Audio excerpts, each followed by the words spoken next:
যে তুমি এখন মনে করেছো ভালো রেজাল্ট করেছো, এখন কি হবে এই টেনশনে আছো, এমন টেনশন যে সে পড়াশোনা করতে পারে না। আমাদের সমাজে এরকম ভালো ছাত্র দিয়ে তুমি কি করবা যে বলে যে আমি পরীক্ষার টেনশনে পড়াশোনা করতে পারি না। আমাদের সমাজে এমন মুসলিম খুঁজে পাবা যে বলে যে জান্নাত জাহান্নামের টেনশনে নামাজ পড়তে পারি না।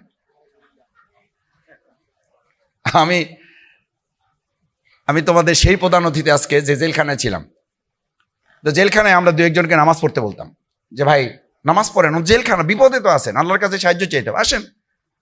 কয় মাসুদ ভাই আপনার বক্তৃতা সেদিন শুনলাম, শোনার পর থেকে এমন টেনশন জাহান্নামের তৈরি হয়েছে যে নামাজ পড়ার কথা ভুলে যাচ্ছি,